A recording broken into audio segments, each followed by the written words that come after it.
Welcome back to the Charismatic Voice, everyone. I'm here today with Yannis Papadopoulos, who is an incredible singer. I was blown away from the very moment I heard you and incredibly impressed by your vocal technique, prowess. It's astonishing. So I'm so excited to actually get to talk with you about voice and everything that's good today, Yannis. Thank you so much for taking time. Likewise, and thank you. Pleasure is mine. Thanks. So first question, very important one, tea or coffee? You might know where I come from, and that is Greece. So we are very big on coffee there, and I am no exception, to be honest. So if I had to choose either one for the rest of my life, it would always be coffee, right? So I accept this. But for this occasion, since it is kind of tea time, yeah, I am going for tea in my favorite cup right here. So, with favorite game of all time, probably. Yes. I actually played this game recently because I had the cup before I had the game. I've played all the other, almost every other Crash game, from the big titles. Crash 1, Crash 2, Crash 3, Crash Team Racing, Nitro Kart. I've played those. But this one I hadn't played. And can I be honest with you? The devil made this game. If you want to finish this, do everything, you have to devote your whole life to it. It's impossible. This game is I'm going to take your life away. It doesn't give you any mercy. It's an amazing game. If you get a PS4, 5 or something, just go for it at some point. But you need a lot of extra time. A lot of extra time. I like that we have video games in common. I think this is important. Lots of nerdery in common, actually. So, awesome. What tea did you end up choosing? Always when I see dragon, I go for dragon. So this one has it's the dragon tea. It's very spicy, actually, which I didn't expect. Because a lot of times that they say dragon tea, it's just it's mild. Yeah, just maybe a little green tea in there. But this one is actually spicy. And yeah, the bummer was that I didn't have a strainer for it, so I still have some pieces inside. But, I think that's the real way, right. Like a man. Maybe you can read the tea leaves afterwards. Right, exactly. Much fun. And when you're drinking coffee, is this something that you usually drink straight, or do you add a little bit of sugar or cream or whatnot? Always black. It has to be. And nothing else is, acceptable as coffee. We can name it somewhere else. We can rebaptize it. But I'm not accepting that as, as coffee. Personally, that's my mentality. It's a soft drink. It's a beverage. Or something of that sort. I actually had a coffee soft drink once, and it was one of the worst things I think I've ever tasted. Really? Did it have different stuff inside, or what was it? I don't know what it was that was so bad about it. It's hard to describe. It's one of those things, one of the few things I think I actually just really wanted to spit out. So, I like good coffee too. I prefer tea, but I like good coffee, and I do occasionally drink coffee in my everyday life. Only decaf right now, obviously, because we can't caffeinate the growing baby too much. But coffee it shouldn't be made into a soft drink. We agree. We totally agree. And I used to disagree on the decaf part, but then I realized, hold on, I can still have the coffee taste without, having to stay awake until 7 a.m. Yeah. So why not? So I do find myself sometimes drinking decaf, at 10 p.m. or something. Uh-huh. So totally passable. Right? Okay. There's some good ones out there. Yes, absolutely. With coffee and voice, one of the things for me that has hit me before is when I drink, if I drink a coffee that has too many shots in it, I'll notice that my vibrato gets a little bit faster. So I know it's a thing. Apparently, if you caffeinate a ton, your vibrato can get a little bit faster, which is really It's just kind of hilarious to me. But maybe you get some, energy boost that makes you hyperactive, and then your vibrato just goes like I don't know. I don't know. I learned, it was last summer that I learned that thing that I experienced was actually a fairly common thing. But a lot of people don't feel any effect from coffee whatsoever on their voice, and they're totally fine with it. So what about you? How does coffee affect you? Nowadays, I'm such a drug addict when it comes to coffee that I just consume it to keep myself alive. I don't even get, I don't even get the kicks anymore. Like, ooh, sip of coffee. Oh my God, I'm so awake now. No, it's more like, if I don't drink it, I'm gonna be a complete zombie. Like, I'm just gonna, drag through the day. And then if I drink it, I'm like, yeah, okay, things are normal now. Right. That's what it has ended up to. And I honestly don't like that bit, so I'm not yet trying to cut it down, but I want to try cutting it down a bit, But I'm kind of extreme, and I'm kind of addictive as a personality. Like, if I like something, I just stick to it, That makes sense. From the little that I know about you so far, that makes a lot of sense to me. Does it? Okay. Yeah. Well, because I was kind of looking back through your life and reading a little bit about you, and it seems like you became intensely obsessed with singing at some point. And I also look back and I see that you're intensely obsessed with various nerd things as well, which, video games are an obvious one, but I think we're going to talk about cards here soon as well. So, which will be fun. But can you kind of take me back to childhood a little bit and tell me what it was like growing up in Greece?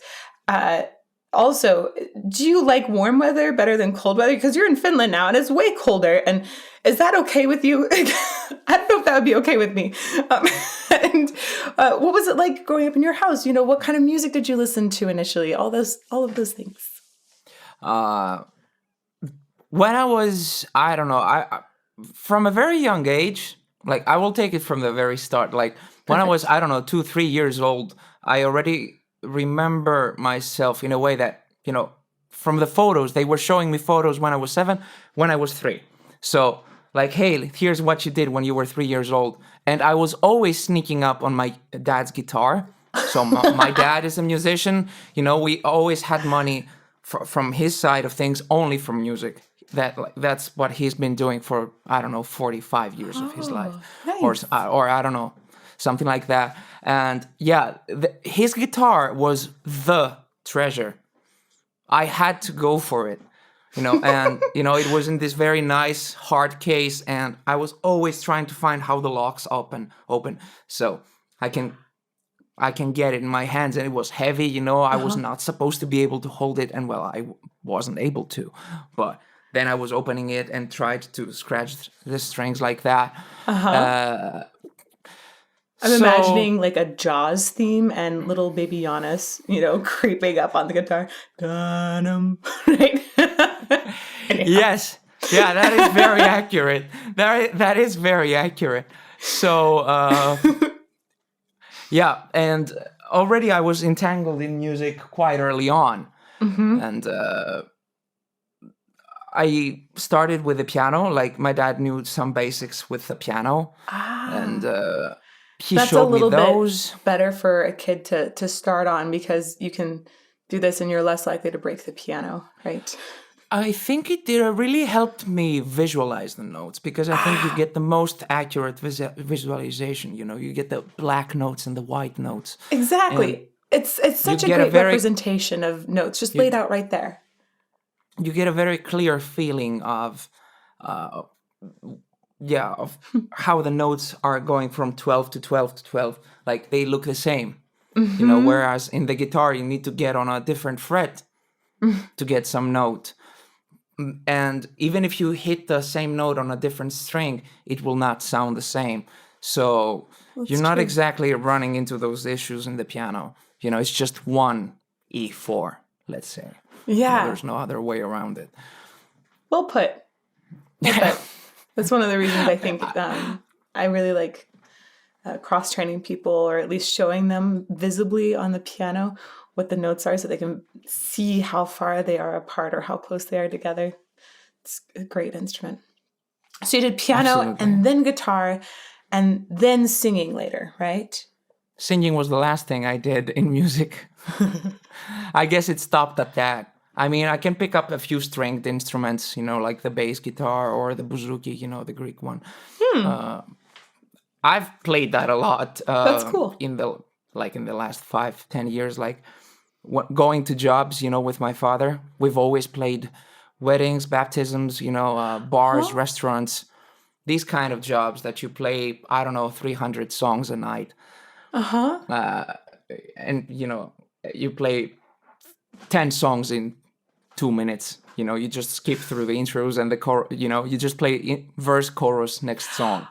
And that way people would sing along with it or that kind of thing. They dance. So you're not supposed to stop. So you go through a lot of marathons that you just play one song for 50 minutes. Whoa. One song. And that includes a series of, maybe tens of songs that belong in the same rhythm. And were they generally in a similar genre, or were you really bouncing around a bunch? When I started working with him when I was 14, and I was going through the teenage metal phase, so to speak. And you're not supposed to like the Greek music when you're into that. I'm a metalhead, I'm so tough. So I was kind of despising, when I was like, yeah, I'm doing this for the money, But later on, I really started enjoying the Greek music, and in the later years, it's been only 5 years or something that I've been trying to sing that stuff, and it's so far away from my whole voice structure that is, it's total contra role, But I'm trying to do that, and it has offered me a lot of tools for sure. And that's cool. But the biggest thing is that I love this music. I always have, but I was not admitting it when I was younger. You had to be in a certain trend, maybe. Yeah, I had to be the tough metal guy. So then metal was already present in your life in your teenage years, and you were, I read somewhere that you were a fan of Bruce Dickinson back then, and that was... Still am. Yeah, so good. Good. That's a good one to be a fan of. Were there any other artists during that time that you felt were really influential for you? One of the biggest influences, of course, was also Ronnie James Dio and Roy Khan from Camelot. Yeah. That guy, when I first found out Camelot, I really tried to emulate him, and there was a point that I was scarily close.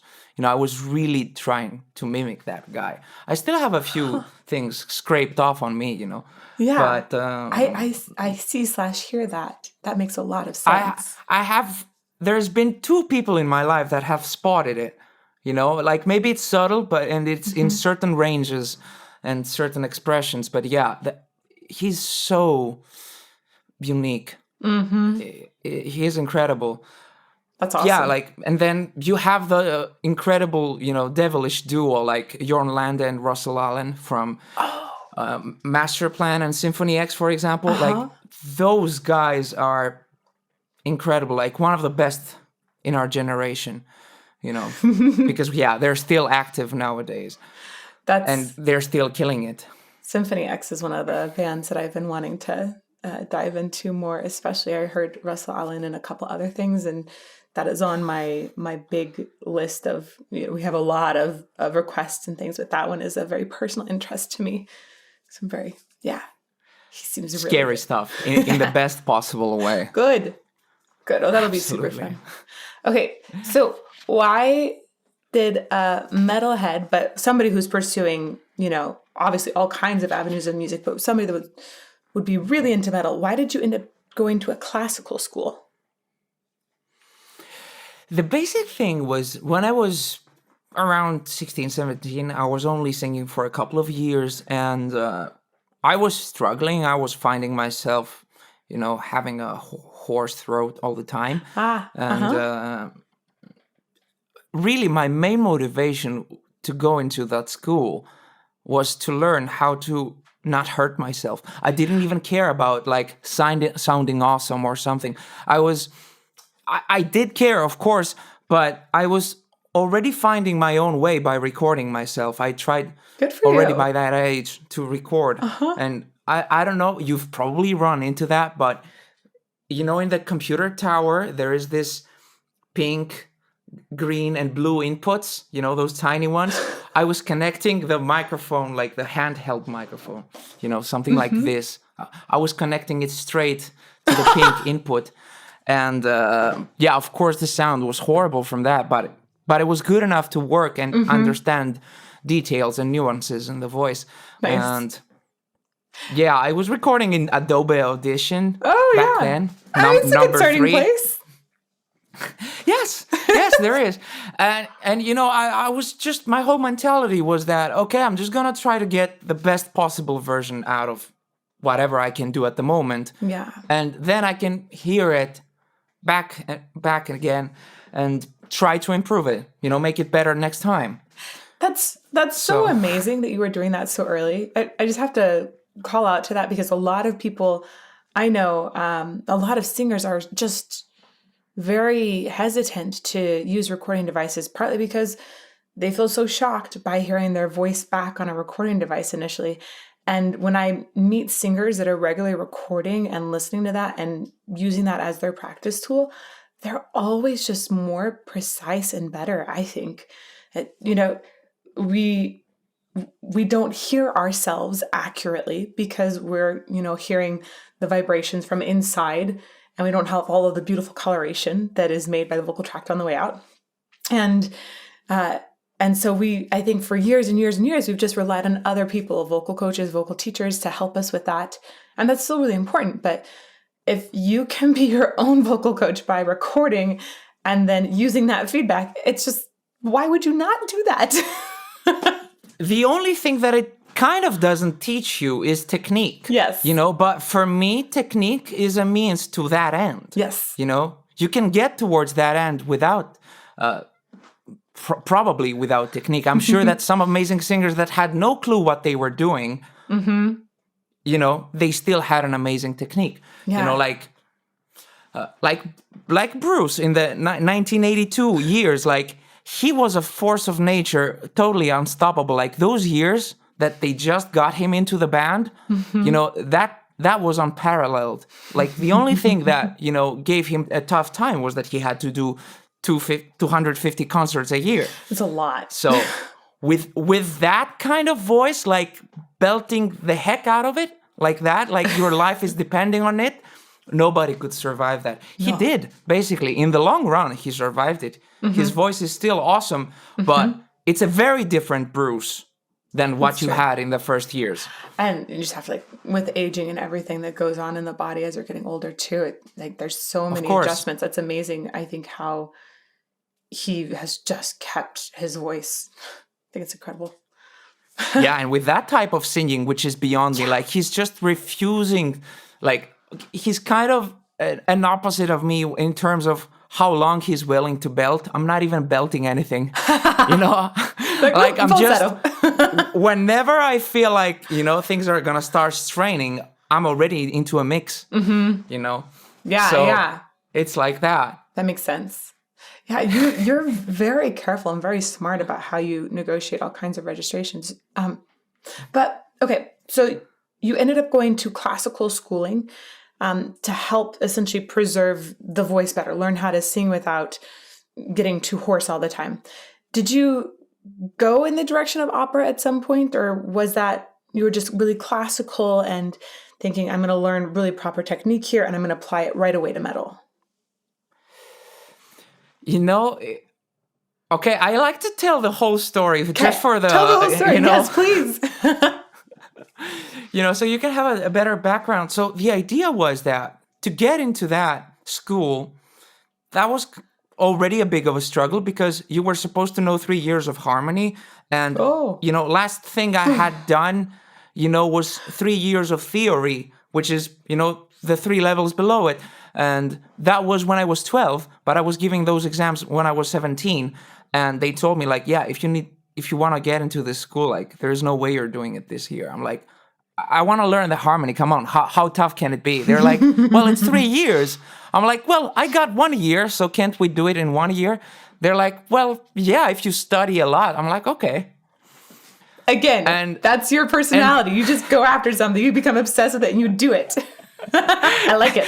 And then the teacher, she showed me the theory from the 3 years. Like she showed it to me in 2 days. Like I'm like, okay, now I'm back on track. Let's go on harmony.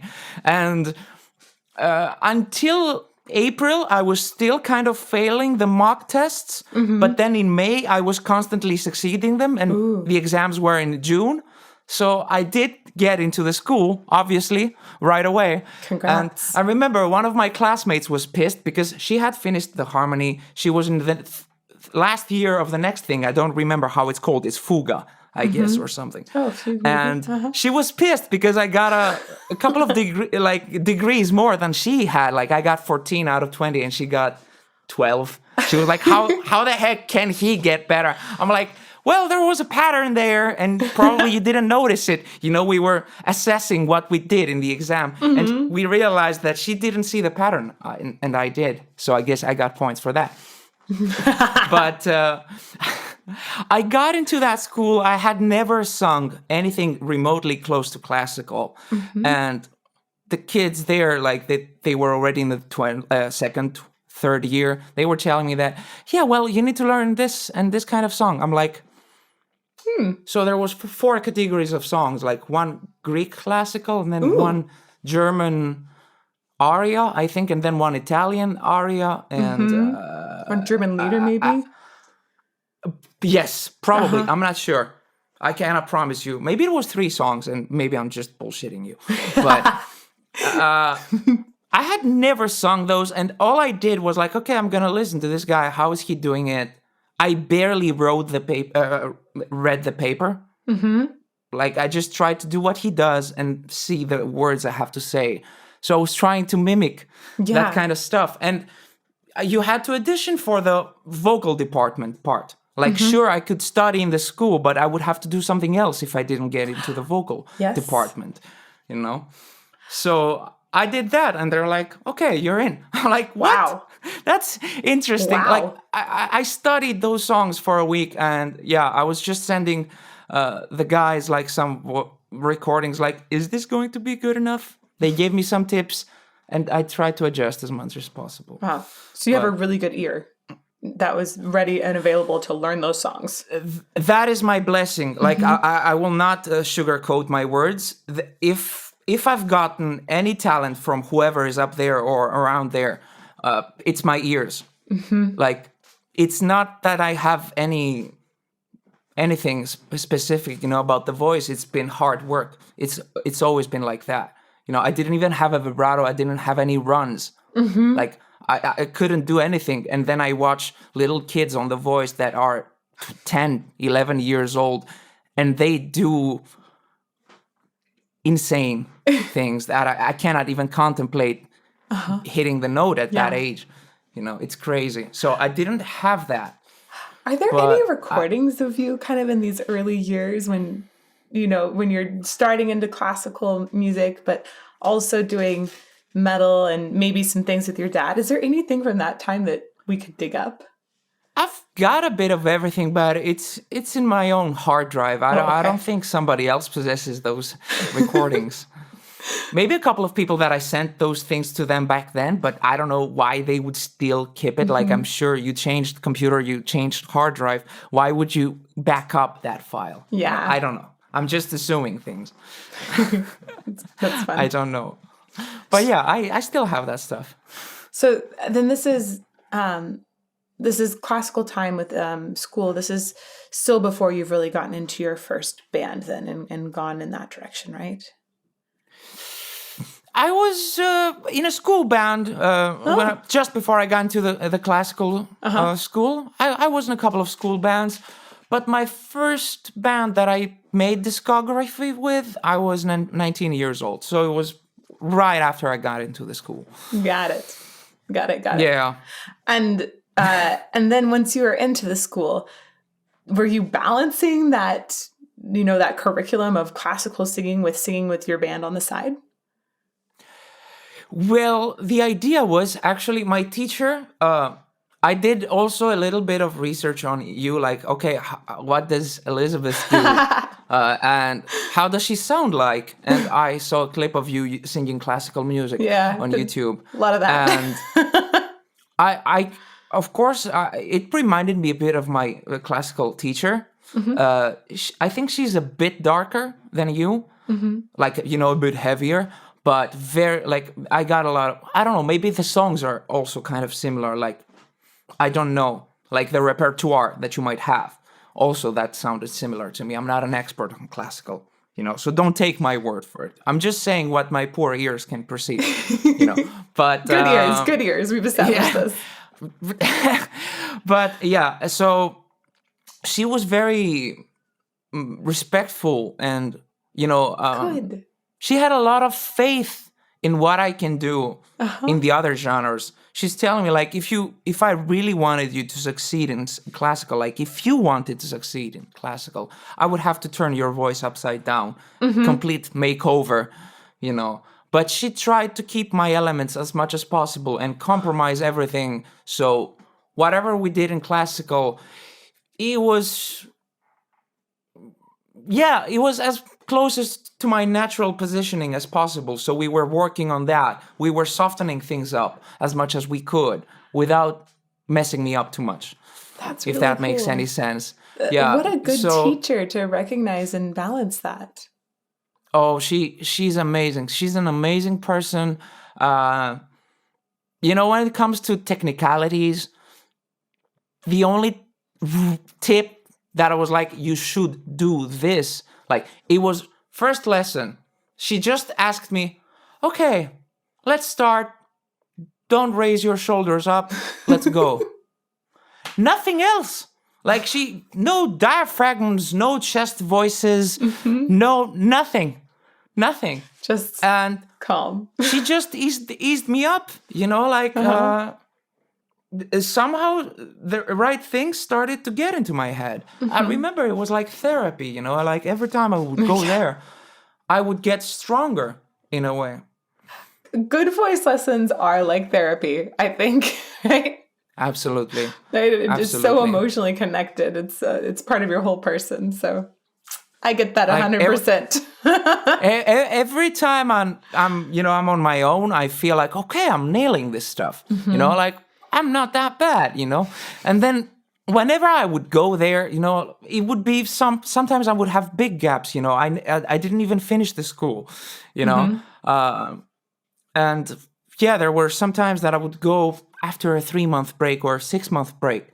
I was caught up with a lot of works in between or travels, like making discography with bands. Anyway, obligations. And I would go there. I was like, okay, now that it's been this big of a while and I've been singing my ass off and, I've really been making progress. I feel confident. And I go there and it's like 10 times worse than what she left me with when it came to classical singing. I was somehow making my voice a lot heavier when I had to sing classical. So yeah. And yes. Go ahead, please. I was going to ask you specifically about this because I think one of the really difficult things for singers is to shift between genres if they're not just entirely imitating another singer. Sometimes people can imitate other singers, but keeping their own voice and switching between genres, I think, is extremely, extremely hard. What do you think the big differences were for you between doing some classical singing and metal? One of them you said was that your voice just felt heavier in classical music. The bigger trick, and also Greek music has taught me that, is that in classical music, your voice is really exposed. Yeah. You cannot fuck around. It's just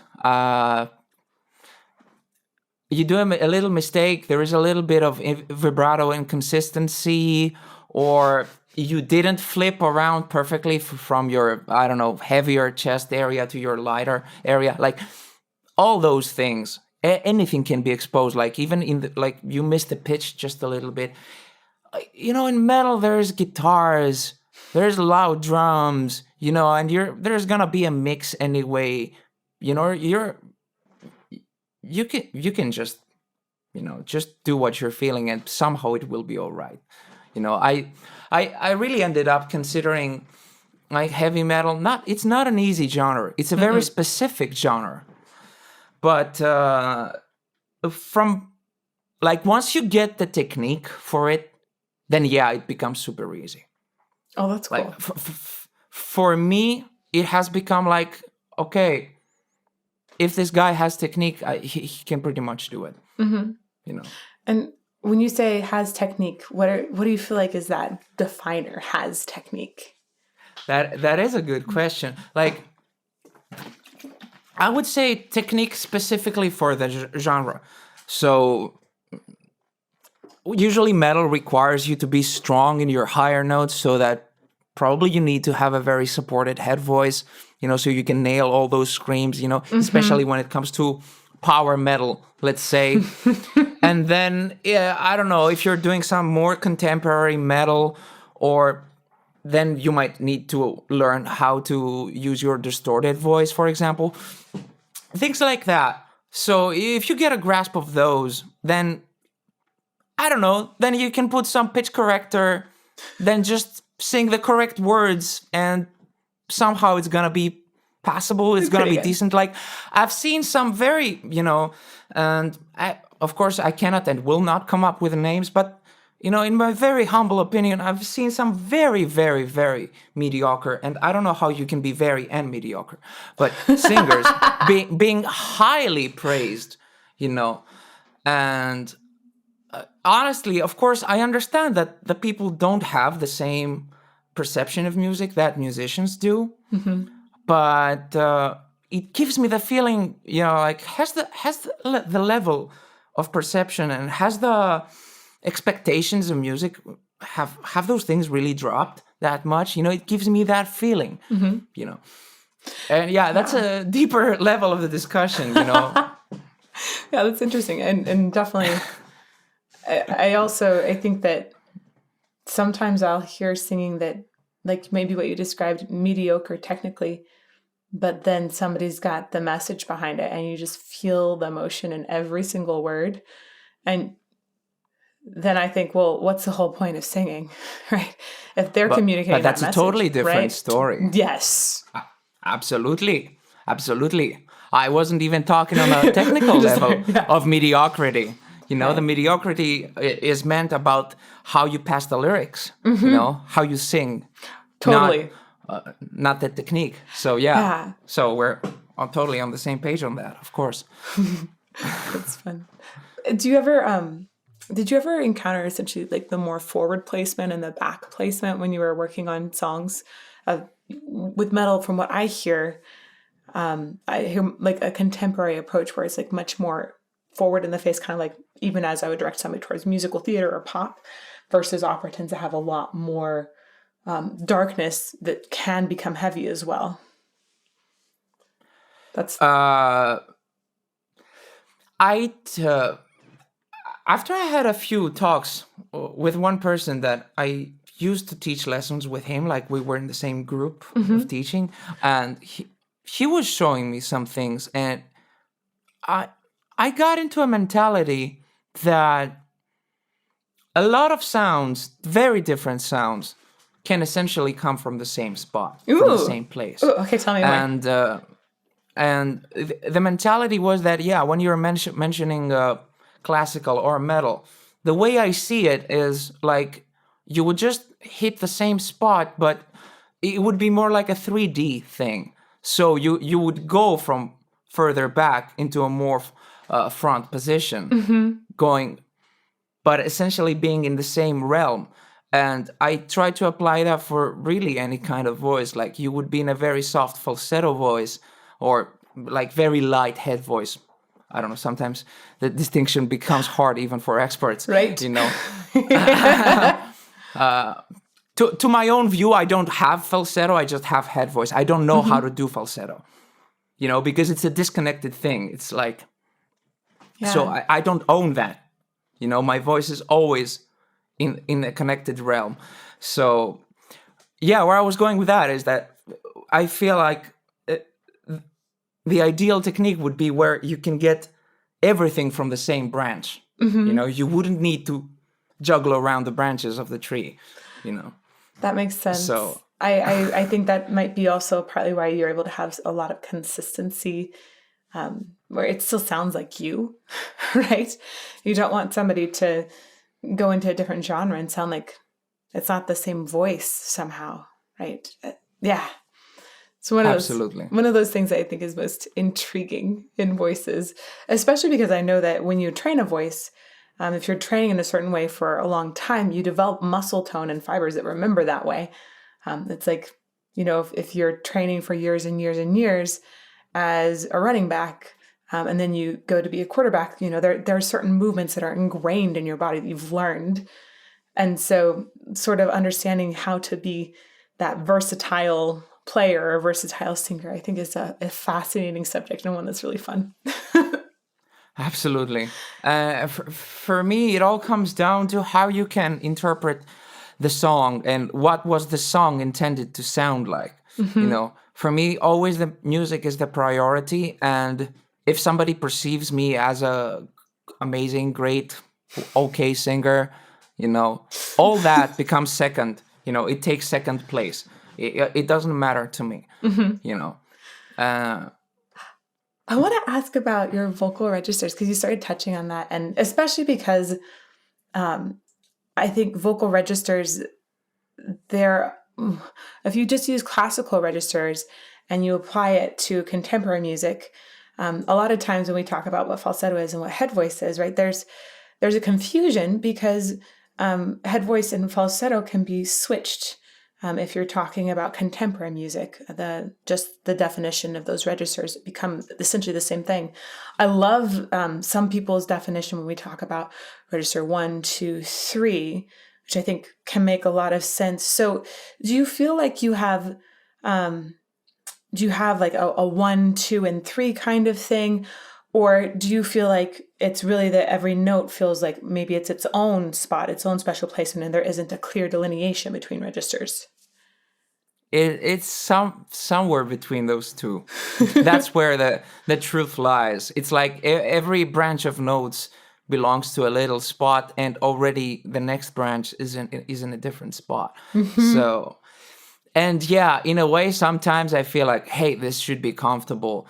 And I know this should be in this kind of feeling, and it's not. You need to switch a semitone or something to get that. Oh, right. And yeah, so basically what a semitone shift can do.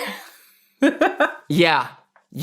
So essentially what you mentioned last, I think that's a more accurate representation of how I feel. Like, that's cool. I know that if I'm going to hit a B, I'm going to be very happy. Like, yeah, I know it's going to sound easy for me, like without much effort. Which B? Like this one. A higher B. So like a B4 probably. Yeah, exactly. Yeah, because it switches to the 5 right next when you go to the C. Yes. Yeah, right. It's always confusing. The B systems is the most low note in the way. Yeah. That's so funny. Were you already using this really high voice that I feel is incredibly, for me, impressive to hear how much nuance you have available in your higher register. Do you feel like you were already using that in your earlier band days? I want to say I have all your band names here. Crosswind. So was that the first one that you were starting to dabble in when you were at conservatory as well? Actually, I got in Crosswind in 2010. We never got any discography together. Oh. So the only thing we had essentially was 4 shows that we were supporting Manowar. Oh, cool. So the 3 of them were in my city, Thessaloniki, and those shows were amazing. Like, we were the only band there, and I don't know how things led to that, but we ended up doing that. So we were playing full house for 3 constant nights, basically. Nice. And that made me realize that, okay, like I love a few Manowar songs, but I wasn't really a huge appreciator or fan or anything. But those guys played for almost 3 hours, 3 nights in a row. Pure, hard, heavy metal. And, relentless, completely. And basically, the biggest props to Eric Adams, who is easily top 3 or top 5, like, even if I want to make space for somebody else, of the metal singers. He's just the epitome of heavy metal. If you want to listen to how you should sing heavy metal, Eric Adams should be mentioned among the first 3 guys. Really. Awesome. That's exciting. Yeah. I just recently got to hear them and get into them a little bit more, so that's really cool. I'm glad you mentioned that. And so was it? So I'm sorry if I deviate from your questions much. You're fine. We're having tea together. This is the way conversation should be. Absolutely. So, okay, Crosswind didn't really have a discography. Was it Until Rain that was your first discography? Okay, cool. Yes, if we're going to listen to one song from Until Rain, which one should it be? Anthem to Creation. Even though I want you, you didn't hesitate. You made me feel so worthless. Now I will have my revenge. Everything is produced, implanting the delusion. But all the things we sacrifice are for the common good. I think that one really includes everything that at the time that I was in the band was standing for. It's a big song. I don't know, it's more than 10 minutes long. Ooh. So, nice. And it's basically divided into 4 parts, but in the mastering we connected them into one song. And I really love that song. It's really progressive. Like, we played really crazy stuff back then. Like, nowadays I don't listen to this kind of music in general. I have become way, way more simple. But that is still something that I am admiring. I was like, Jesus, I was 21 back then. Jesus. Like, did you feel very impressed by your ability to find crazy pitches within a progressive song? That was the time that I was really discovering what I'm able to do and what I should do in a song. What is the song requiring from me? Or what can I do to showcase the song even better? Like, were you singing really high at that point, or were you singing lower? Like, how did that development vocally go for you? Did you start high and then expand your lows, or did you start low and expand your highs? Usually I was happier when there was higher notes, because that was kind of easy. Okay, I know how it can sound powerful. I know how it can sound good in this, But then it was such a gray area and a weak area for me, if I had to sing in the 4th octave. Anything below the A4, I would be like, how do I navigate through this? Like, sure, it's easy to hit, but how do I make it sound good or interesting? Whereas the higher I would go, I would know that, okay, we're just shouting this out, we're just belting this and sound as powerful and metal as possible, and that's it. It's pretty straightforward. Got it. Okay, so then here's this big question that's been brewing for a while. Belting it out, and you keep talking about endurance and essentially like getting a little hoarse at first. You went to classical school to help train that and get a little more in line here. So how do you belt for a long time without getting tired? I would ask you the same thing. Oh, I was curious about you in general. I think it's inevitable that people get a little bit tired, but I think it's, of course. I think it's, of course, practice and building things up and making sure your breath support is low so that your breath isn't whacking into your vocal folds. That's... To be honest, for example, when it comes to concerts, nowadays I think more of how to hit a very safe placement. I want to hit a very certain spot. That's my priority. And the breath has become, or the support has become, an automatic thing. That makes sense. So I will not think about that one, at least not consciously. For where you're at, your breath already is working for you. It wouldn't make sense to really... Some people can focus deeper and deeper and deeper, but I mean, I hear the breath in your songs, like the Ghost Love score cover. The breath in that is incredible. And you recorded that back in, was it 2017? That you recorded it, that you released it later? I read something about... How do you know this? How do you know this? I don't know. I found it somewhere online. Ooh. Somebody has... Wow, you have a really good informer.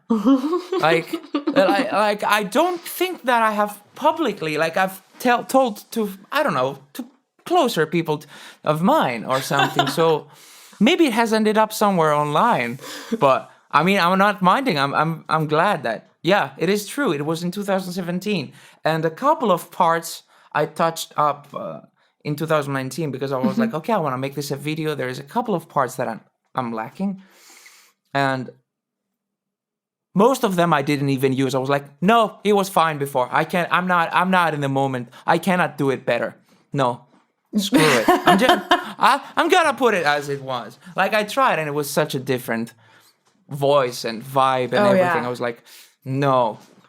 So that one failed actually. So I put it as it was in 2017.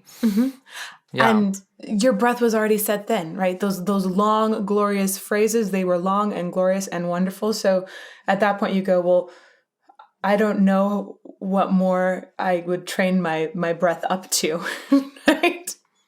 Oh, trust me. I am nowhere as some other people are.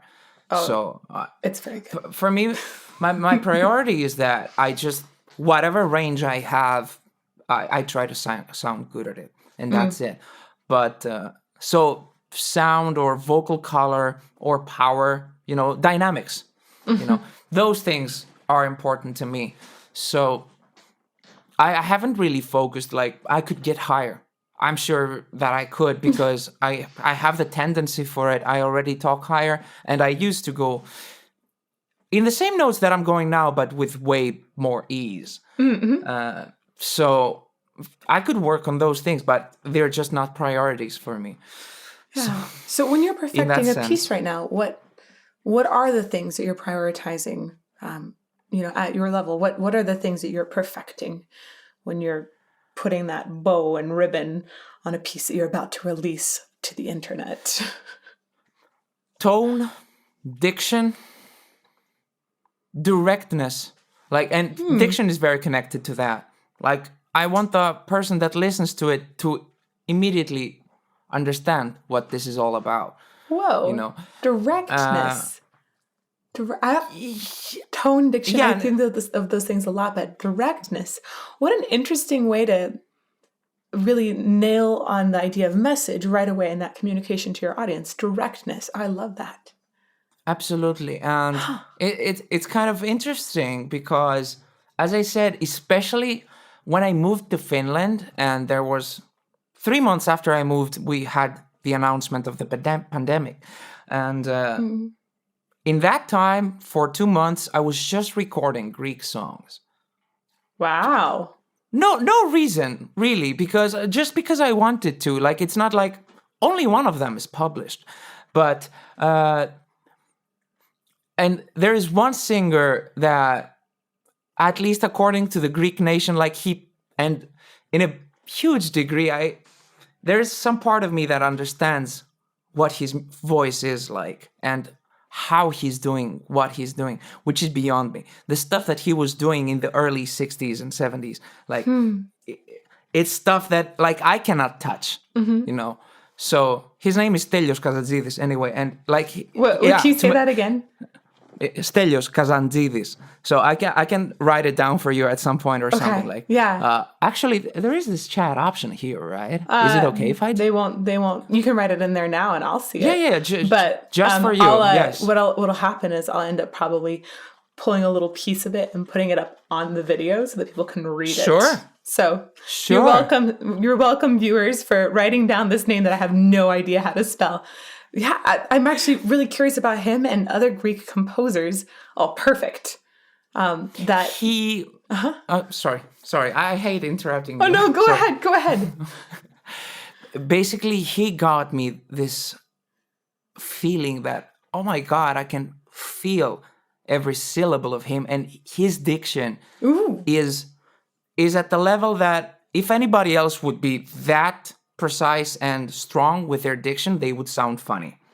But somehow he's doing it, and he's commanding, and he's inspiring respect, and you feel every word from him. And that's the thing, like, he never even went above a G. That's the highest note I've heard him sing. Wow. Like G4, nothing else, because Greek music is not supposed to be sung in a high pitch. So you always, if you're a man, you're supposed to sound masculine in the Greek music. That was my impression of masculine. Yeah, that's why it's, as I mentioned to you, that's why it's such an opposite role for me to play, in the Greek music. But through him, and the way that I understand singing from him, which in a way, for me, he was the absolute singer. I understood directness and diction so much that I'm applying it even in English language. That's cool. You can still do it in that kind of way without being funny. It's so fascinating. I'm going to look him up and listen to that and think about it a lot, because coming from the opera side of things, right? We were trained to not use microphones. And so the diction is so incredibly clear, but once you get to a microphone, it just sounds overdone. And you have to be, I think, really careful if you're coming from the opera background, because you'll end up popping all of your consonants. The S's will be way too hard. But there must be a way that you can have this directness that you're speaking about. And I want to hear how he's shifted in that without overdoing it at the same time. I think that's going to be really, really fun to dig into. So thank you. My pleasure. Well, the drawback would be that it's in Greek language, so you would have a hard, but you could still pick up words very clearly, even without knowing it, because it's that Greek clear. At one point, I don't anymore, but at one point I remember doing a classical set in Greek. Yeah, it was a long time ago. That was college for me.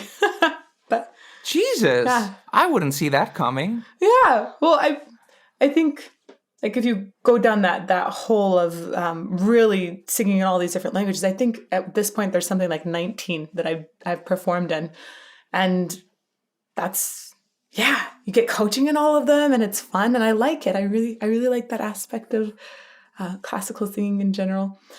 And the diction is fun. But that being said, I was younger. I'm not sure how good it actually was.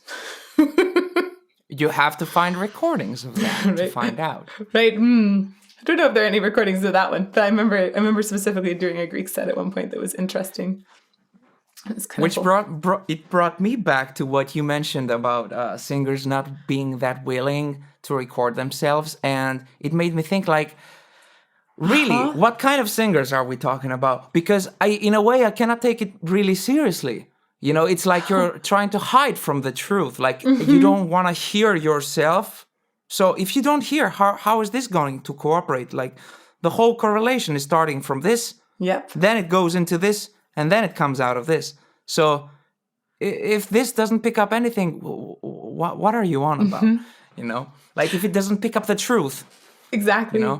I couldn't agree more. Like, I think you're hiding from the truth. Especially because it's so easy now, and there's actually pretty good, decent, I should say, fidelity just recording on your phone. And there's no reason to not practice with your phone right beside you and record a phrase and go back and forth. I think absolutely. When I was in college, that wasn't so available at that point, and that might be why a lot of singers didn't record. And I think we'd sometimes record. I would record my lessons on a little digital recording device. It wasn't a phone. It was kind of older. But I've seen these. Right. I know. It's a while back. And but it was useful, and I would record lessons in that way. But going back and forth and listening was a little not as good in the practice flow at that point, and honestly, just wasn't something that occurred to me as much at that point, or wasn't necessarily recommended as much. But now, I think there is zero reason to not practice with a recording device. I shouldn't say that. There is one reason.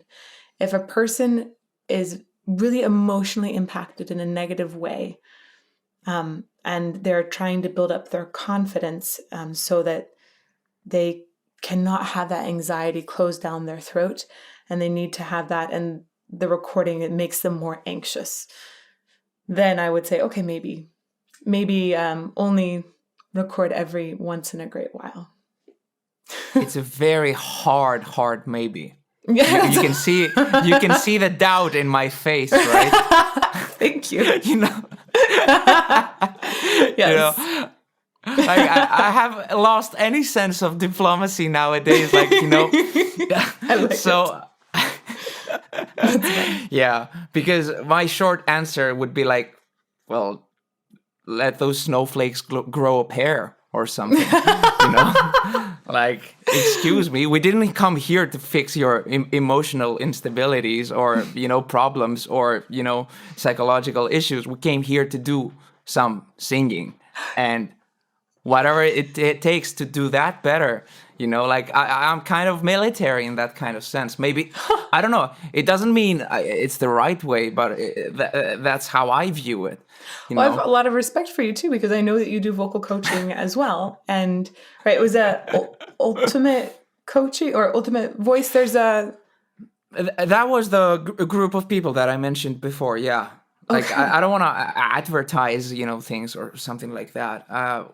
It's okay. I'm doing things. I think the whole thing has split nowadays. So the page still exists and everything, but we haven't made any announcements or anything. But yeah, there were 3 teachers there, and the one guy went solo first, and then I also basically didn't have anything coming from that front anymore. So it's just it's not a thing anymore. But you do coach and teach voice as well. So I do. That I have a lot of respect for singers that are both performing and coaching, and especially because I understand with your control of your instrument, helping imbue somebody else with that control, there's an extra level that you end up adding to your own work even by doing that, right? Is there any song in particular that you like to work with students on? Do you have any go-to songs? You know what I mean? I guess most of the time when I see students, I'm thinking, bring your genre to me, because again, I don't want to be pushing any of my genres onto them. But I would guess that most people are bringing metal to you. Are there go-to metal songs that you think are good places to start? That's a good question. And of course, it relies so much on somebody's range. Yeah. You would still have to limit. Like, sure, metal is going high in generally speaking, but your most average metal song would still be challenging for some person that is already struggling with his, 4th octave, notes. So yeah, you would still definitely need your 5th octave at some point, when it comes to heavy metal. So because I always have somebody bring me, okay, what song do you want to do? Because my focus is that the person enjoys the song. And that's what I tell them every time. Just pick a song that you enjoy and that you somewhat like yourself when you're singing it.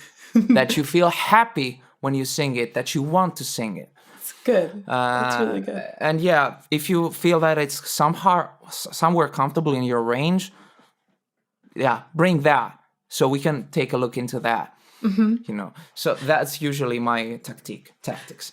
So with vocal coaching, was that something that you did more before you left Greece and came to Finland? Or is that something that developed more during pandemic when you couldn't be touring? It's a mixed bag. There was a point that I was still waiting for I thought that, we were told that it's going to be a couple of months, but well, it wasn't anyway. Oh. And yeah, we were still waiting for concerts and everything. And I didn't want to start something that I might have to cut short. Uh-huh. So during the times that I've been touring with the band, 2018 and 19, in both years, we got 100 concerts per year. So that means about 200 days on the road. Wow. Including off days and travel days. Whoa. Yeah, I can easily expect that it was something like that. So there wasn't really much of a chance, to be honest with you, when I had some time off, I would be back in Greece, seeing mm-hmm. friends, family, and just, decompressing. Yeah. So I wouldn't get entangled into that. So anyway, my number one priority is making discography, touring, repeat. Mm-hmm. So, that makes sense. Absolutely. With making discography, do you include also your own recordings and releasings as well on YouTube? Absolutely. Because cool. Sure, you don't have an album, but for me, it's like a CV, so to speak. Yes, it is. Exactly. Somebody can look at it and be like, okay, so this is what it's about. It's impressive, right? So you joined Beast in Black in 2015, right? That's correct. Okay. That's correct. What was the first song that you ended up singing with them? Do you remember that? Do you remember that experience where you went into band practice and you started in together?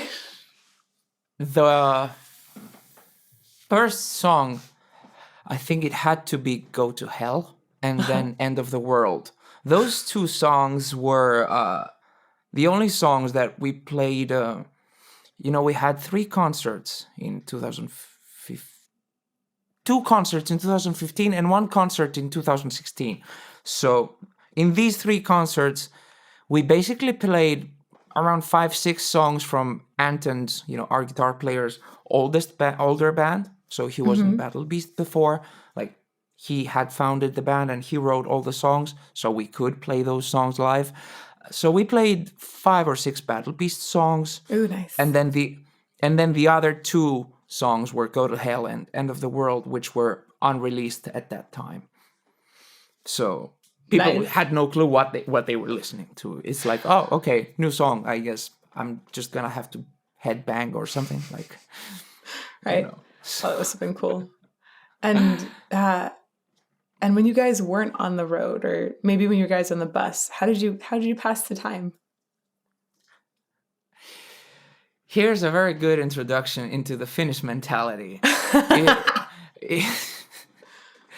So if you want a party after a gig, you just drink. And you drink until you don't remember your own name anymore.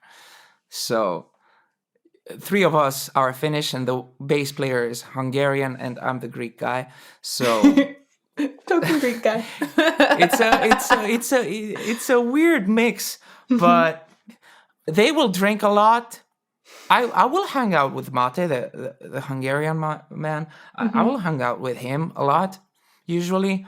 And he might drink, but not much, except for a couple of exceptions. But the biggest leisure activity in the tour bus is playing Super Nintendo. Yes! We have that, and we play that a lot. That's awesome. Lots of Super Nintendo, though. We're going retro there. Absolutely. There's the original Nintendo there as well. So we switched those 2. Okay. There's both of them set up on the table. So which games? When it comes to solo, I got a finished game from Super Punch-Out.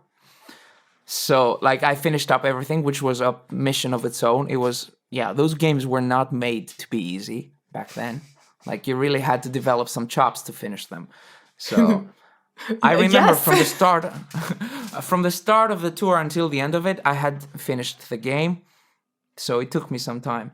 Kasperi, the other guitar player, he's really professional in Dr. Mario. So if we play against him, we will lose. Like, it's kind of like Tetris, but somehow he's just too good at it. I haven't managed to beat him once, I think. And Mega Man, he also plays Mega Man. Oh, yeah. He knows everything by heart in that game. And of course, needless to say, all the Super Mario games available. There's so many titles that I don't know which one is in which console, you know. So, or Mario Kart.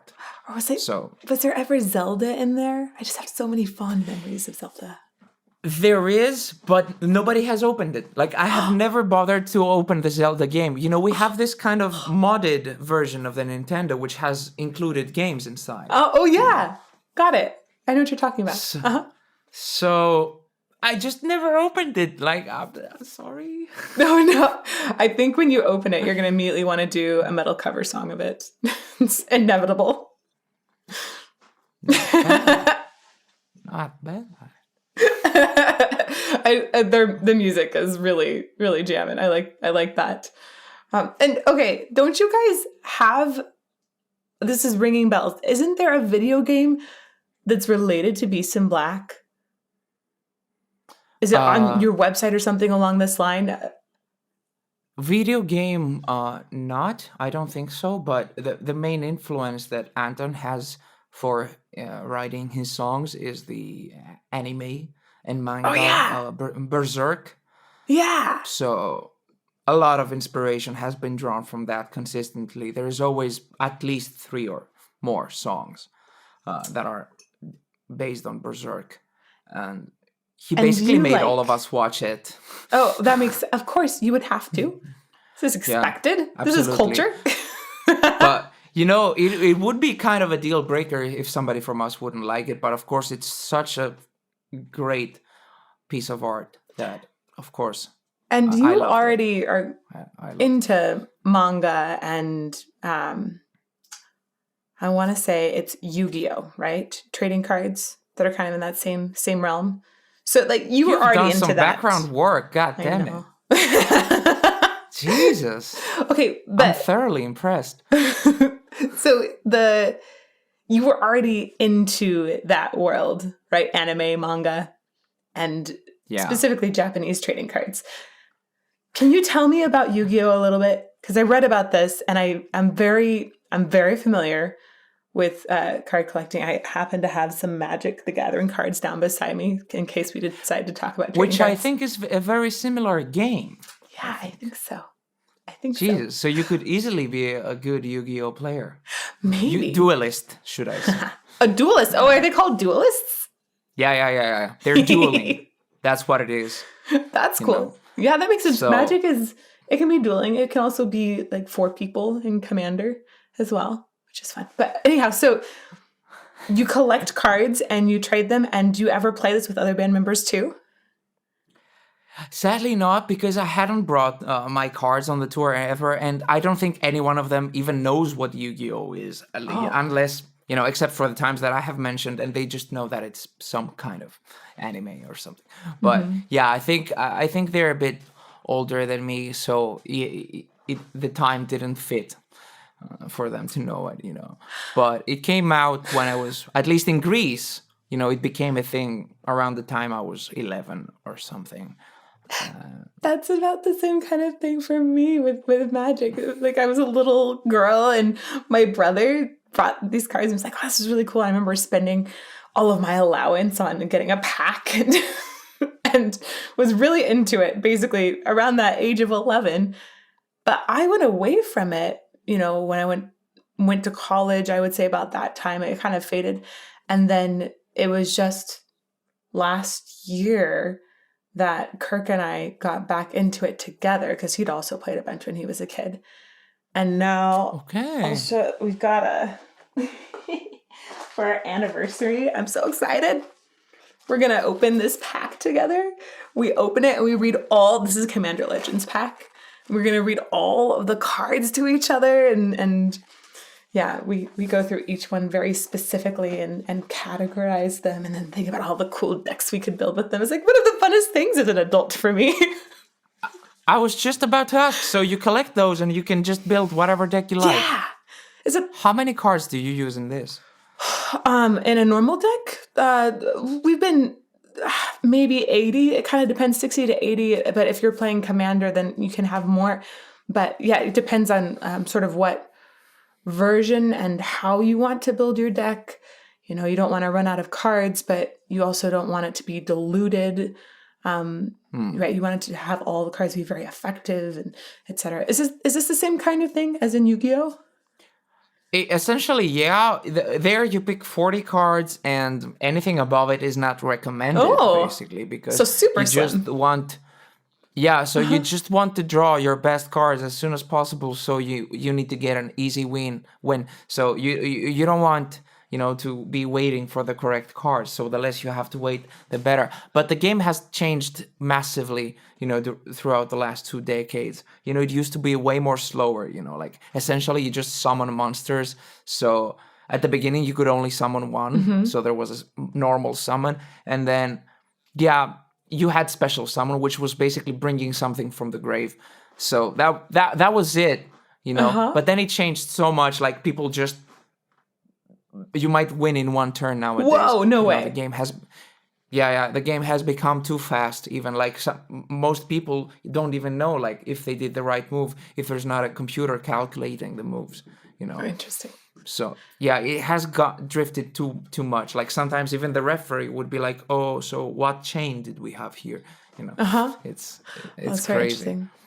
Yeah, one of the things I really like about Magic is the idea that you can build all kinds of different synergies among your cards. So you at least have a few things, but then I might have, you know, at one point I was making a squirrel deck because there are like killer squirrels in Modern Horizons was that particular set. It's amazing. Yeah. Ravenous squirrels. Just think about squirrels coming to attack you. It's just I thought it was adorable. So I might have a squirrel deck, and Kirk might have this deck where he can bring things back from the graveyard, and maybe there's a particular element in there that just destroys my squirrel deck. But then maybe my squirrel deck really works against his white deck. It's just so cool because there's so many balances that you can test out, and you never know what kind of deck your opponent is going to be playing. And yeah, I like it a lot. Yeah, obviously. Very similar. Absolutely. Okay. Yeah, I think you could be an excellent player for sure. That'd be fun. Maybe if someday we're in person, I will see if I can get a hold of some Yu-Gi-Oh cards, and then you can teach me how to play well. You're in America, right? Yes. Are you guys going to tour it should be. Actually, we're supposed to do that in April, and for now, there's still a green light for that. Oh my goodness. Okay. This is one thing I really wanted to ask about was this. You guys have just taken such a beating from COVID and COVID cancellations on your tours. This is right. I think you had first big tour was canceled with the first sort of initial wave of COVID, and then you just had another cancellation that was really celebrating your new release, right? That was scheduled in Europe at this time, and that's tough. I'm so sorry. Well, we basically held back the release of the album. I mean, we didn't have it ready in 2020 because we already knew that the tour would be canceled. But the plan was that we already release in end of 2020, and you know, the pre-COVID plan, basically. Yes. I think Anton would go through a complete burnout if that actually happened, but we've done something similar before. In the second album. So we pushed it back to 2021, and yeah, still it looked like, yeah, we're just gonna release it, because if every band postpones, then the record label cannot have anything out. Right. So that's not good. So somebody has to release without performing their songs live. You know, somebody has to release it before they're able to tour. So of course. And it's not, people are online a lot more these days too. So for me in particular, it's really nice to see some things online. I listened to a couple of things, but I know I was holding off on one of the really big songs from that because potential first-time reaction at some point in analysis. Is there any song that you love from Dark Connection that you would point people to? Especially let me know if it's a lesser-known one that you feel is an underdog that doesn't get enough attention? Now you make me think of the track list. I really love My Dystopia. My Dystopia. It's a ballad song. Ooh. Kind of like a heavy metal ballad, but it has a few soft parts. And yeah, that song has... Usually in those kind of more ballady songs, I include most of, not the range, but, not in the sense of notes, but in the sense of dynamics. I include most of the dynamics in those kind of songs. Cool. I'm very proud of that one.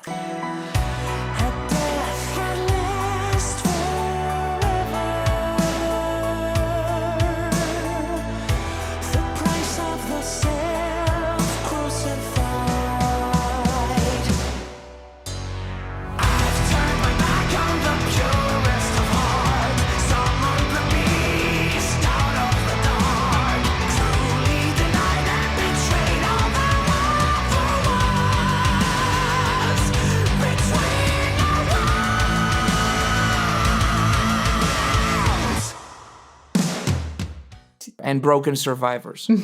I would say those two songs. And it's fun, it's the last two songs in the album. Were those songs, since you guys delayed the release, you must have recorded the songs in 2019 then at this point? We started at May or June. I think Anton had done the pre-work before, but I started recording my own vocals around June 2020. Whoa. Oh, that's a pretty quick turnaround. Yeah. Nice. Yeah, and I think the last note that I sang was for one of the covers. I think it was from the MJ cover. And for that one, I don't know, I sang it around March or April 2021. So it was a very lengthy process. Like, we took our time because we knew that we're not going to play this stuff live anytime soon. Got it. So we're not releasing this yet. That makes sense. So that makes sense. And then was that one of the ways that you really got through that sort of initial cancellation of tour and, and going into quarantine? Were you able to just really keep your life going by doing lots of recording at home? It helped a lot. It helped a lot because for me, as I said, I don't know, I can have many hobbies in the world and I might be, for the moment happy doing those, but there's no real fulfillment for me. So when I was in the process of recording, I already know that when I step my foot into the place that, okay, like, this is what fulfills me. That's it. That's good. So, you're like, this is the good stuff. Yeah, this is the real meat of life. Yeah, it definitely helps. If I didn't have recordings or anything, I don't know. I would lose my mind for sure. It's so impressive how many artists, I think, found a way to still be productive when all of their plans were canceled. And it's heartbreaking, really, to see that happen again. Just lots of tours canceled in Europe right now. But it's amazing. It promotes a different kind of creativity that I think is really beautiful. I see a lot of ways to take advantage of shifting creative focus, maybe more recording at home by self, writing a book. I've heard of so many singers or artists writing books during quarantine, so that's pretty amazing. I'm glad that you guys ended up having that spacious time to create an album that of course. It's pretty awesome. Yeah. Well, I have a bunch of questions from our patrons, so I was thinking maybe I'd hop over here. I have so many others on my list, but honestly, we were going in this direction with our conversation, and I think we hit on quite a few of them, but maybe I'll ask one or two that I know. Absolutely. Conversation flow is so nice. So, go ahead. Jacob Bingham wanted to know, what do you think is the biggest or most common misperception new voice students have about learning how to sing? Jacob. Right? Okay. It's a good question. Well, I think this is a very typical one because that's what comes from the top of my head is that, the more I shout or push, the louder my voice will be. Or more like, you know, ooh, you hit this note, like this must be really loud or really effortful. And yeah, that is just so far from the truth, you know.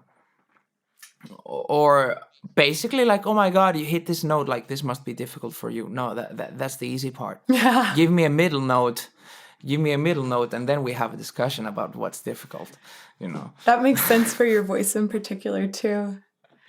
Like Yeah. But they see it in front of them as well, you know, like, oh my God, why is this note easy, but one note lower is difficult? Well, that's called a passage. Yes, exactly. Okay. You're like, oh, a passaggio. Yes. But So. Very well put. Very well put. Danny Logan is one of our patrons who... Danny. Yeah, Danny Logan. Danny. Is his name. Danny. And he suffered from essentially chronic pulmonary disease, which resulted eventually in a car wreck. Has spent 3 months in the hospital and had essentially a tube stuck down his trachea 4 different times, different sizes. So I want to do a little bit of background. His question is, I presume there's damage to my vocal cords as my singing is not what it once was. Is there any advice you would give to someone in my state? It seems the more I sing, it seems to be helping. Some days I can hit higher or lower notes. So just what would you advise to somebody who's had this kind of essentially vocal trauma?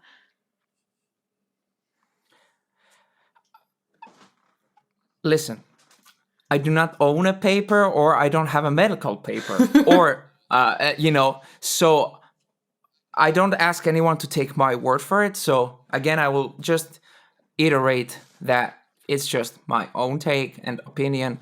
And whenever anybody would feel that they would feel that they would fail, they should just, you know, stop, you know. So just disclaimer. But getting that out of the way, I would say that, you know, pick whatever little exercise or drill that you're comfortable with, whether you've had or you haven't done lessons. Like if you have, I'm sure you've done, I don't know, lip rolls or R rolls, like, yeah, you know, yeah. Pick those up and try to keep your voice just in that kind of state. Like, don't try to push anything or challenge yourself, even for an annoyingly long time. Like, even when you're like, oh, I start feeling stronger. No, like, hold it, you know, be patient. Of course, sure, hydrating, you know, sleeping well. Like, I'm not gonna mention the basics.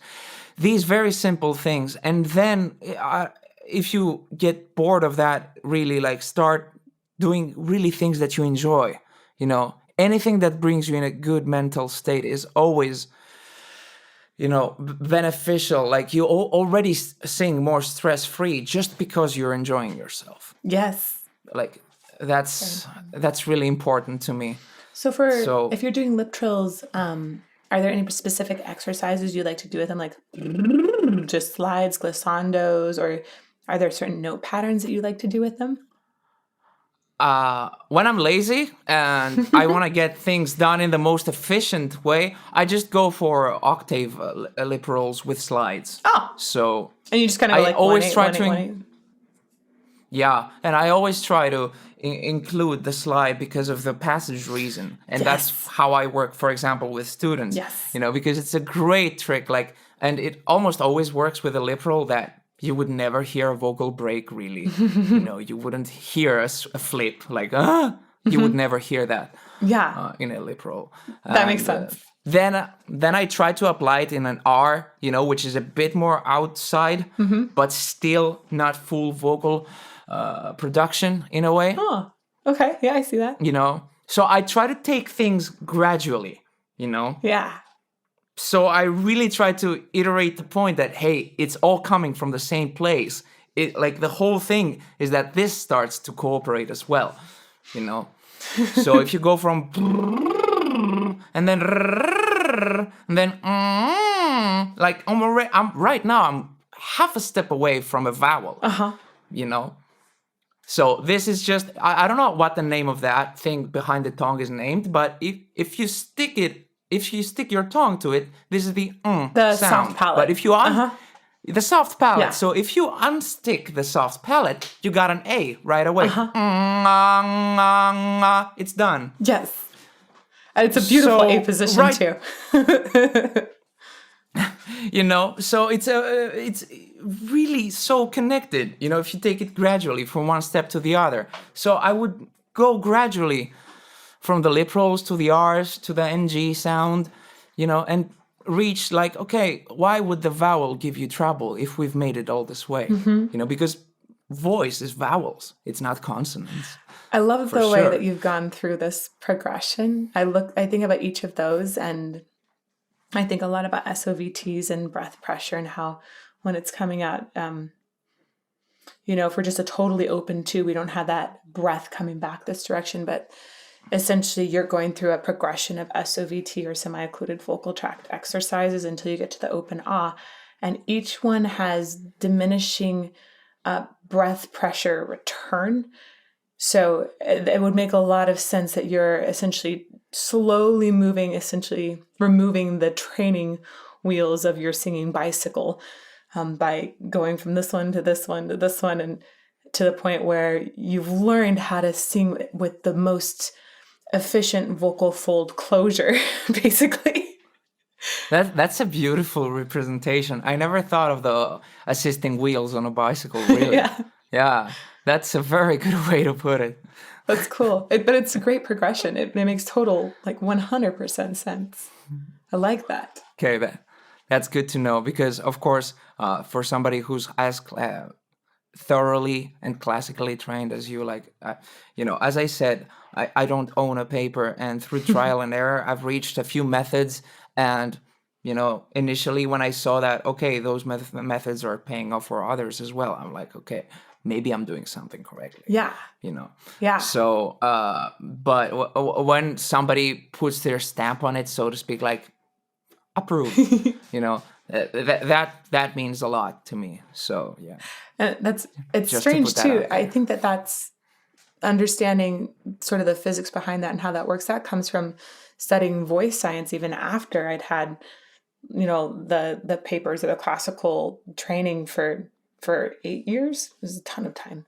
But after that was when I started looking more and more into voice science and research. And that comes from reading a lot of Ingo Tietze's work, which is, you know, so I think as a singer, when you discover something like that works so well, often there's this amazing scientific reason behind it that describes exactly why that function is so beautiful.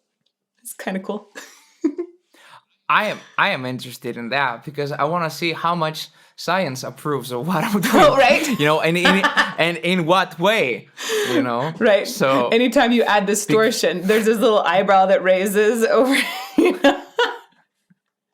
I think distortion in metal is one of those things that has been debated for so long, but we are seeing affirmation that it can be done very well without damaging voice at all. People that have been singing metal for years know that this is the case because they keep singing. Right. But exactly. Yeah, I'm very curious about that as well, and reading more and more and seeing how things can finally get verified.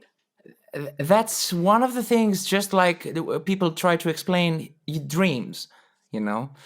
It's like you cannot look into it in so much detail because, well, you're asleep. We cannot know what's going on. Mm-hmm. You know, like we cannot ask you and get answers from you, like how do you feel or that. Mm-hmm. And we cannot actually see your dreams. Like we cannot know what you're dreaming and what made you dream of it. You know, like what stirred up your subconscious in that kind of way. So in that same way, like you cannot really study in such extent, you know, because every person goes about their distorted sound so much different. Oh, yeah? You know. Ooh. So it's like a unique thing for literally every person in the world. And yeah, maybe some have a similar approach and that's it. Yeah. That's interesting. I really look forward to 20, 30 years from now when we just have a lot more a lot more research that's been done on trying to, that is my note that I'm supposed to have prenatal vitamins. And by the way, that I should mention, pregnant lady dreams are crazy. I've never dreamt so much, but I'm looking forward to 20 or 30 years from now, that I'm really looking forward to seeing what kind of research has come back and shows us, what kind of trends are there? Is there, how can a vocal coach guide somebody on distortion in a safe way? There are coaches that do it, and they do it very well. And I see those results. And we know that there's certain consistencies that are there as well. But like what you said, there seems to be different places where distortion is made. So I want to know what those places are. Can we get that down on paper, please?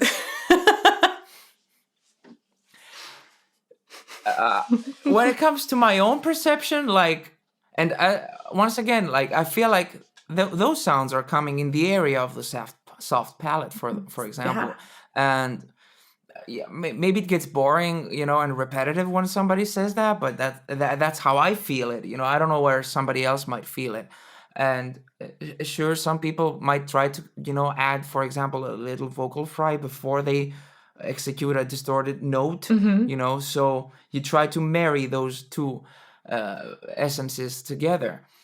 That makes sense. Because, that's an easy way to access, kind of off-note sound, this feels like there's no note. Yeah. There is, of course, but I don't know, it's a very thin line to tread on, how would you go about showing somebody that? You need to be careful. And I do believe in the mentality that no pain, no gain. And they, basically my idea is that first you focus on what sound you want to achieve, and then you will be able to find a way to bypass the discomfort. Yeah. So basically you find the spot that you want to hit, and how can you hit that more effectively? How can your voice go faster there? If it goes faster there, it means that probably there will be less obstacles on the road. There is a really good example of using some distortion in Blind and Frozen, I believe, right? Yeah, that is correct. Yeah. That I remember hearing that and thinking it had good continuity to it, where it's almost like vibrato. When you hear vibrato that's pretty even, or any sort of harsh vocal or distortion that's more even, that's one of the indications for me that usually it's going to be created in a way that has relaxation in some areas and tension in some areas. It has that balance. So you've engaged, but maybe not engaged in the wrong place.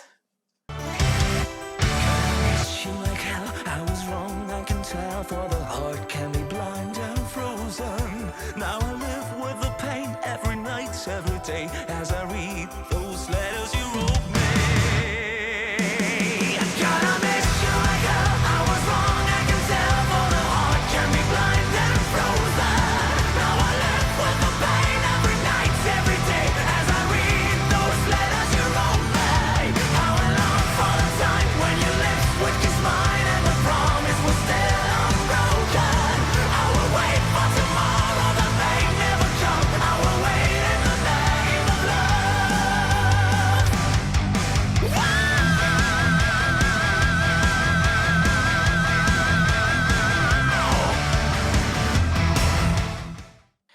Basically, anything above an A would be a very comfortable spot for me to use my grit all the time. Ooh. I'm in this mixed head voice register that is just so easy for me to do that. And it's like above an A4. Sometimes Got it. And sometimes it's even more easy to hit that, without a preparation. It's just because for a clean note, you need to be very specific. And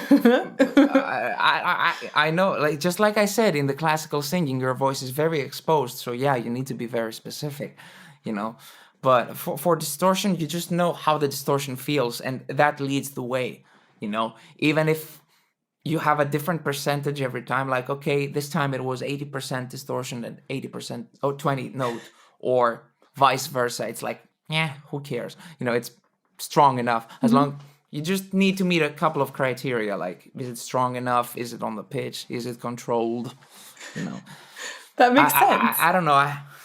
Maybe, but I start sounding like a crazy person. Like, yeah, high notes are easier than middle notes, and distortion is easier than clean notes, and what not. People will be like, what is he talking about? Well, for you, high notes are easier than lower notes. I think that that works for your particular voice. Yeah. Okay. Yeah. That is a correct clarification. No, it's really awesome to hear, though. And I think it's encouraging to people that, you can have a successful career with the voice you've got. You don't need to go change tons of things about it. Sometimes I have people that come to me that have these incredible low voices and only want to sing high. And I go, why? You can sing low. There comes the dilemma that what if they really love like super high power metal stuff and they want to sing like that? Like, what are they going to do? Are you going to tell them sing Barry White or Johnny Cash? I'm going to say, make your own path. I want to hear amazing heavy metal with a low, round, creamy voice. You're totally not wrong in this. Yes. I agree.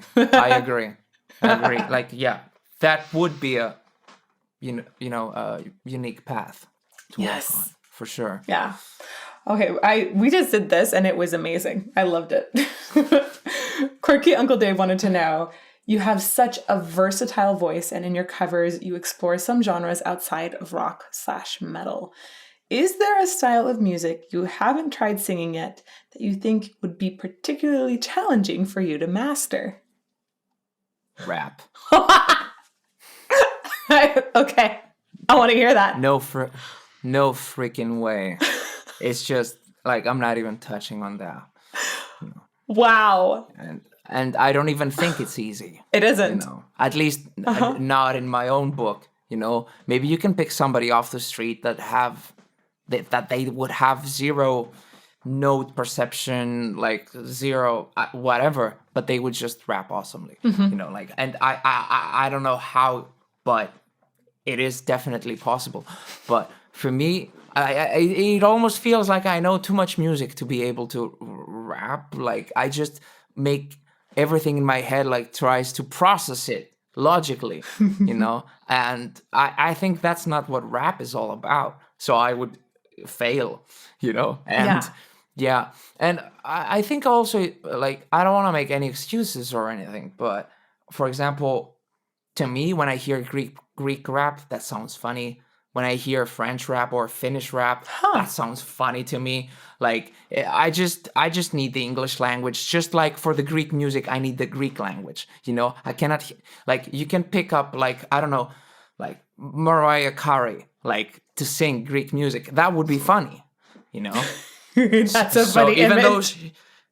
Though she's an amazing singer, right? But does it mean that, even if she got a very good Greek level, it would still be funny. It would be out of place. Yeah.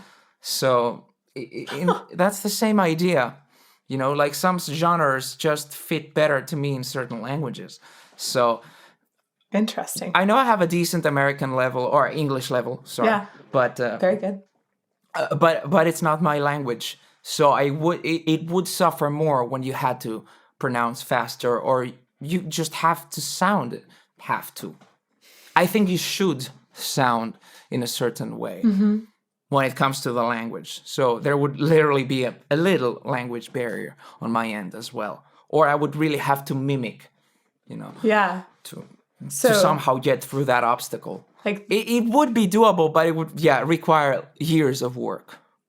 I'm just thinking the role that you'll someday work up to is going to be Hamilton, essentially. And then I'm sorry? Hamilton, Hamilton, the musical. It's musical theater with tons of rap. Okay. Tons of rap. Okay. I had no clue. I've been living under a rock. Oh man, it's been a huge thing, and part of the big eye-opening thing for a lot of people was the amount of rap that is in the music, and how they interweave it in the story. It's pretty cool. Anyhow. I need to check that out. Hamilton. Okay. Yeah, it's very interesting. It's an I think it's a huge cultural stamp. It's cool. Yeah. Thanks for letting me know. Melanie Thomas says, you have an incredible vocal range. She's so right. Is there a range you feel most comfortable in, or would identify yourself as? And do you have a favorite range to sing in? If they're different, could you pinpoint why? So I think she's particularly asking about a voice type. Are you, if I were to go classical, I would say you sing in countertenor.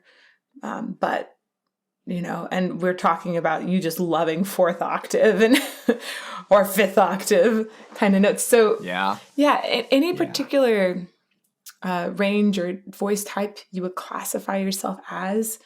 And is there a favorite range? Can you get specific about that range? And I'm kind of curious, I have a follow-up question on that, so I'll let you go.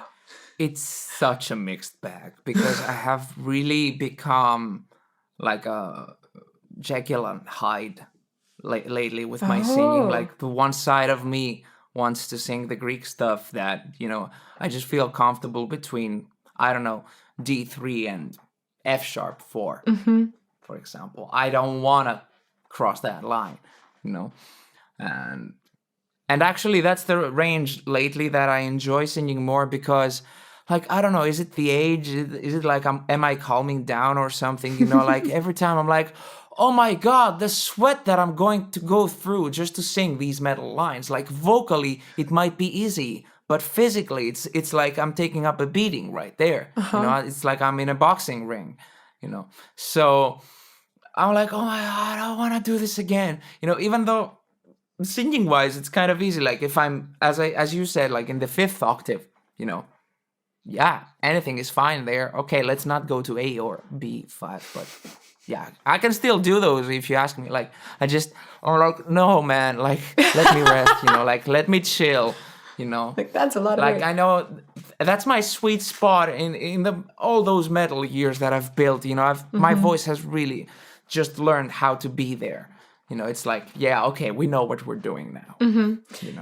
Everything in between might be still like a blur, it's not anymore, but still, it's kind of a more compromisable area, So it's so interesting. To me, it sounds like you kind of like this baritone-ish area that a lot of the Greek music is in. It's just more middle male range because lots of people can sing it then. And it's just really comfortable. Yeah. You don't really have to think about how do I get this note out? You just sing it, right? Yes. Right? That's the enjoyable part. You don't have to be technical about it basically at all. Yeah. Really. Or you have this extreme countertenor kind of range, right? So when I see you defined, a lot of times it says tenor, Yannis. I guess that's kind of the in-between voice type that people would call you. Would you even identify as a tenor? I'm really struggling nowadays because, like, even if we consider this interview, I'm talking way lower than I'm used to talking. I think a lot of that has to do with, usually when I'm talking the Greek language, I talk higher, which is funny. Yeah. So it's like a double cross thing. Like, this is the singing in one language and like talking in the other one, and the bottom ends are the opposite. So I sing high in the English one, but I talk low, and then in Greek I talk high but I sing low. Like it doesn't make any sense. That actually does make sense. I know that certain languages have a pitch or tonal areas where the speaking sits, and that actually makes a ton of sense to me. That it would shift. That's cool that you mention it, but then specifically related to singing and the cross, that's really cool. Yeah.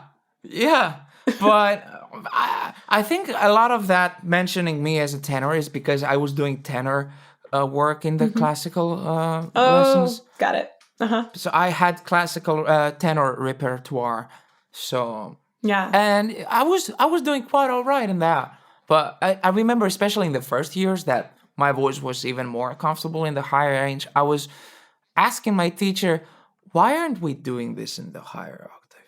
She's like, are you out of your mind? I'm like, why? I can reach the notes. What's the problem?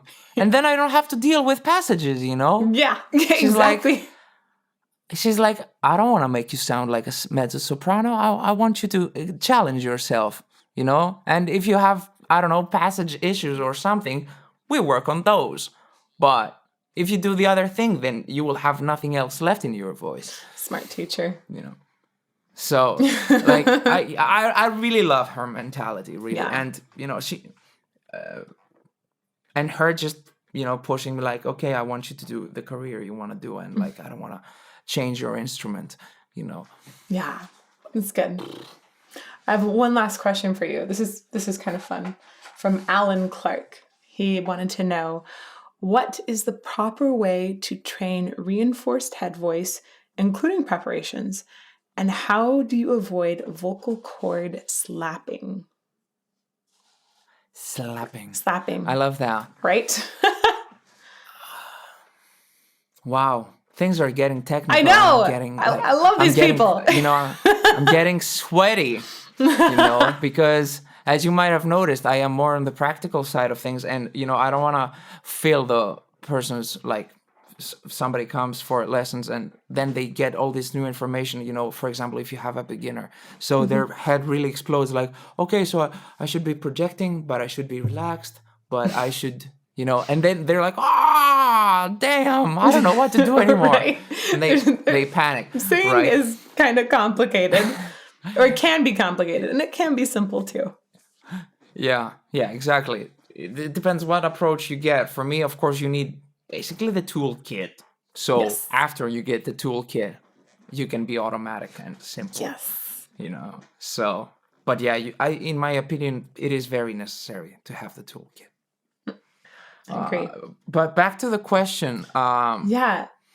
Reinforced head voice. How do you train that? Before I answer, I need to iterate here. What would you classify as reinforced head voice? Because, you know, like those are like right. Like I was gonna let you run with that because there's two very clear different definitions I have that could go in the direction of. So that's a good question. You know, why don't we talk about it as how do you bring power?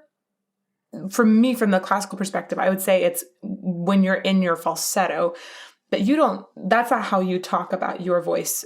So you talk about that top range as feeling head voice, and then you're able to bring a lot more power into it. I think that's the part that Alan is getting at. I would call that reinforced falsetto, but I think you would call that reinforced head voice. I would just transform the question into how do you sound powerful in high notes that are beyond your chest range? That's a good way to put it. But that aren't necessarily belting, right? No. I don't know. Even somebody would mistake that I'm belting some notes, but I am far removed from what a belter is. You know, like there is a few notes. Like I have a friend who's a really great singer here, and there's a couple of notes around the C sharp, D area that our tone is similar, but I know that he's belting, but I am already in my mixed voice. Yeah. You know, so. Yeah. So yeah, there can be a very fine line, but he has like a strong advantage around the middle area that I would be struggling. Like anything between G sharp and, you know, A sharp, you know, B, C even, you know, sometimes. Makes sense. He would get like a bit more weight onto his tone. Yeah. But yeah, so no belting from my side anyway. And for me, I always try to first hit whatever note are we aiming for. Like, you know, when we do exercises, like, let's go the easy way first and let's develop. Right. So many people, like, let's say we go above an A or a B, and they will try to bring forth their chest voice, for example. And at least when it comes to my approach, like, that is not doable. You know, of course, there are people who can't do that, you know, but even if you can, like, you're getting closer and closer to your limit.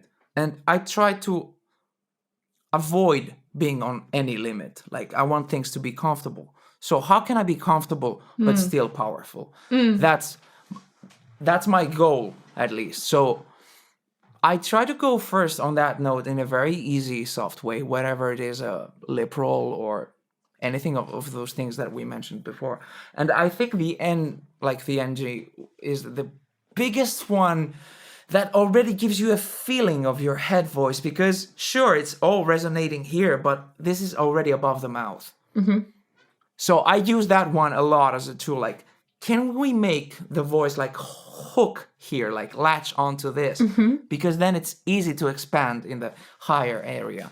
So I'll do all these exercises and I'll make sure that, okay, we hit the note, it's correct, and it feels healthy. Like, do you have any trouble? No. And then basically I try to make them visualize, like, you have to expand sort of this way. It's like you turn up the knob, like you have a remote or something, and you turn up the knob this way. That's how I go about it. So you don't try to bring forth a new essence. You don't try to bring forth a new thing like, oh, I'm going to use a bit of this to get the note, or I'm going to use a bit of this.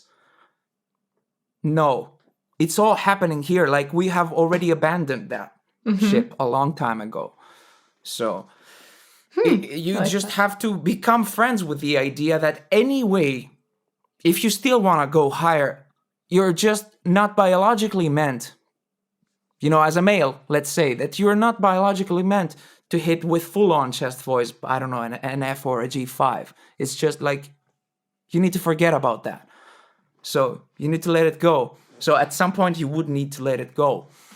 So in the name of consistency, personally, I do let it go kind of early even, and I guess most people cannot even realize it. You know, they have to be in my body to feel it, or they have to really pick up the nuance, because there is nuance in the voice.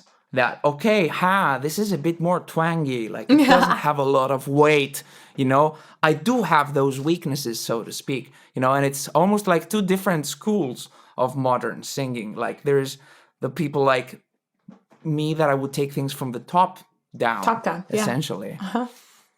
And there would be the belters that basically take things from the bottom up. Totally. So I don't know. I think I kind of answered also the question, like how you would get power in the higher notes. Yeah. Because that's how you would avoid strain. So whatever exercise you would have, and especially in the lip rolls, it's such a safe zone because you can still go like it's still soft. Yeah. And even if you need to make it more powerful, the only thing that happens is you can turn the knob and nothing will change. The vocal color will still be all right. It will be in the same realm. I didn't use any extra resonance from somewhere else. I just made this from this kind of ball to this kind of bigger ball. I love it. And that's it. You know? Yeah. You know, I try to visualize stuff a lot. That makes sense. And I think most teachers do. Yeah. Or, you know, it helps the person understand. And if one visualization doesn't really appeal to them or make them relate to it, the next one does. Right. You have to have, as a teacher, I feel like you have to have at least 10 visualizations that are possible for any given circumstance to see which one connects. Absolutely. Exactly. That's fun. It's just like you're in a bar and you try to check which method works when you try to hit on someone. Yeah. What about this approach? Oh no, that fail. so you gotta have a few tricks up your sleeve, if you want to get any results. That's a really good analogy. Thank you. Amazing. That was a really great way to describe getting more power into that area of the voice, I think, without, and I think that would also avoid the vocal cord slapping as well. What was the person's name that asked the question? Alan Clark. Alan. Yeah, Alan. So basically, if you need to hit the high notes, you first need to learn at least 5 or 10 different ways to hit on women in bars. Boom, got it. That's how you get the high notes, man. I feel like that is just so accurate. I know, right? Well, how do we find you and support you? How do we, where's the best way to, I don't actually know if you have a Patreon. I know that you have your own YouTube channel. I know Beast in Black obviously recently released a new album last fall, so that's really good to check out. Can you send us to websites or social media and tell us also which listening platforms actually you see the most return from? Well, actually, I'm such an archaic guy. Like I only have my YouTube channel, and I'm kind of forcibly having Instagram just to share news and all these things, And then I have Facebook as a means of using Messenger. So I don't really use any of these. So yeah, finding my YouTube channel, I think, is your best chance to get a grip of whatever I do personally in music. And of course, Beast in Black is in way more platforms than I am. So yeah, I do plan in the near or long-term future to release my own music, but there hasn't been a real chance mentally, mostly, to be in the right place that, okay, I'm gonna dedicate this time for this. But I haven't put the songs on Spotify because they're covers anyway, and I don't know, I feel like I want to have original content in that platform, so I only have one song there that I released as a single. But so yeah, you can find the YouTube channel, and then you can, of course, support Beast in Black in every platform you can find, really. And sure, Instagram or Facebook page, you can follow either of those. And when there's something important, I always put it out there. But, I'm never the kind of person that would put like, hey, here's the, restaurant that I went to, or here's the food that I had today. The spicy food actually affects singing. Test case number 2. No, it makes you drink more water. It all comes down to that. Just drink more water, everyone. If it makes you drink more water, it's a good thing for your throat. So, well, I feel like this is a really good reason. I'm filling up my tea cup again. I feel like this is a good reason to drink lots of tea as well, because less caffeine, lots of water. This one has 0 caffeine in it.